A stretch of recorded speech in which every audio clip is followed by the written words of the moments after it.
What's going on, guys? Today we're going to be messing with Helga. We're going to be adjusting pinion angle today on this truck. As I keep going up with the lift, everything keeps changing. You know, you got to change all the geometry of everything. So you can see at the peak, poking right up right there.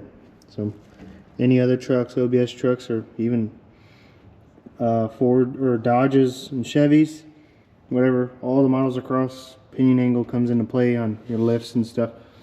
So I have new adjustable track bars in the rear now, so I'm not going to be fighting all that stuff when I move it. But there's wedges in the leaf springs that I can take out. So I got this one wedge. You can see how it's angled there. Fat end to the back, skinny in the front. Real easy to do. We're going to jack it up. Oh, actually, I'm going to take out the track bars real quick. And then we're going to jack it up, put some big old jacks that I have on the frame under here, hold the truck up, and then we'll relax the axle down.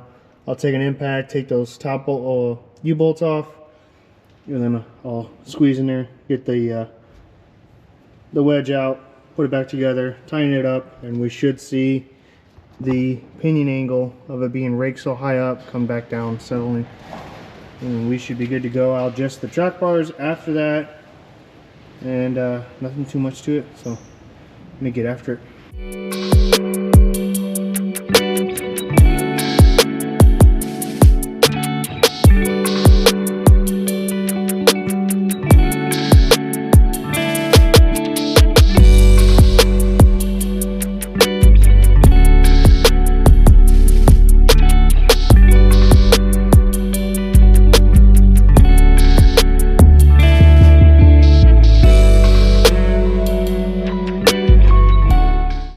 Alright, so I did a time lapse on the traction bars. If you don't have traction bars and the time lapse, it's kind of skipped on that part.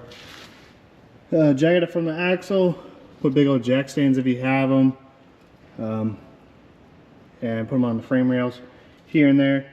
So now we'll go ahead and loosen the top bolts on all four sides. I don't think I'm going to fully take the bolts off, but if I need to, we'll have to take the bolts off all the way. Remove the U-bolts. Then we use the jack to drop it down. We have a couple inches of room to play with on dropping it there, so we should be good to go.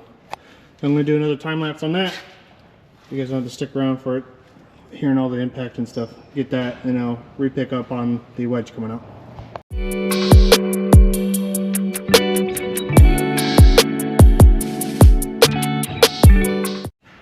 Alright, so we got the one side kind of broke loose here. Big old gap in between. Alright, so I actually made a mistake on describing how these come out, these wedges. So this side's fully out, but I had to break it with a pry bar and a hammer. They pretty much break like glass, to be honest. And I guess you're actually supposed to pull the whole nut out on the top side, pull the leaf away from the axle, pull the stud out, then remove the wedge out. So that was my mistake on that part. But you can either break it just like I did, or it's still the same process. You guys are still have to take out the U-bolts anyways, take it off, lift it up, undo the center bolt on the bottom, pull the wedge out and the bolt out, and then just simply put the bolt back in. It's not really that much longer after this. I just didn't know that. It's been a while since I put this all together. So I broke this side. This side's ready to go. I'm gonna just break the other side. It was actually a lot easier to do it that way. Trying to move this axle with these four tires are pretty heavy, but that's what we're gonna do. Break that side, get it going, get on our way. All right, so we got this other side out. Literally took me about 5 minutes or so, maybe less. Pop it out. Now we'll go ahead and lower this down, get it all aligned back up.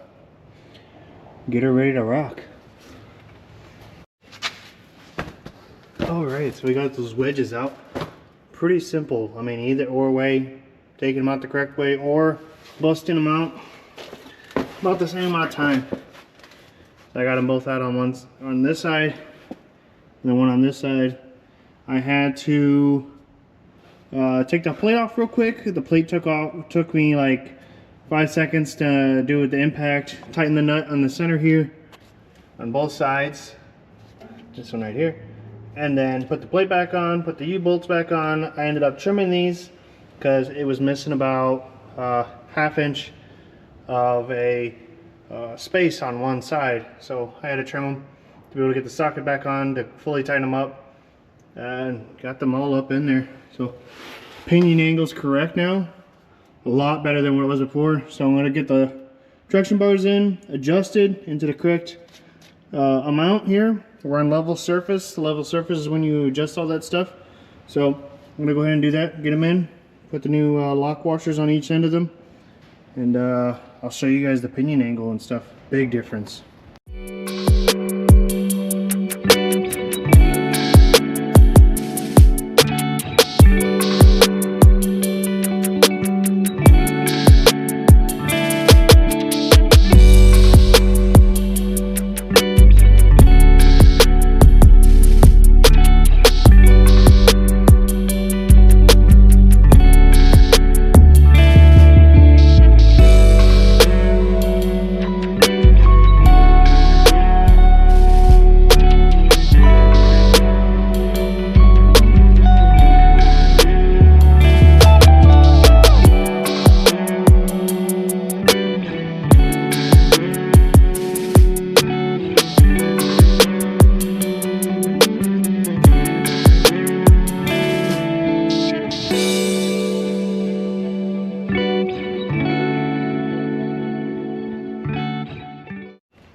Alrighty, I got the traction bars back in.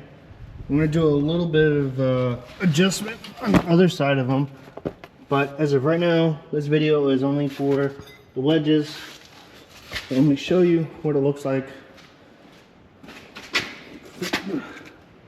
A lot better.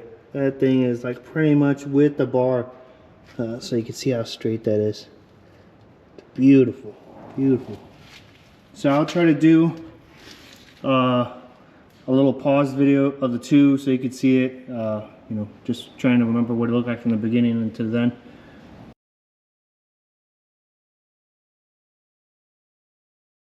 Big difference, but like I said, I'm going to adjust my traction bars a little bit better, put the lock nut, and then be ready to go. Other than that, hopefully that video was pretty informative. I know I made a little mistake with the wedges and stuff versus pulling them off fully or knocking them out.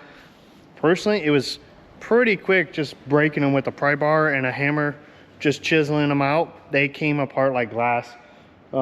Just put it right back in there and we're ready to rock. So please like, comment, and subscribe, and hopefully I get some more informative videos for you guys.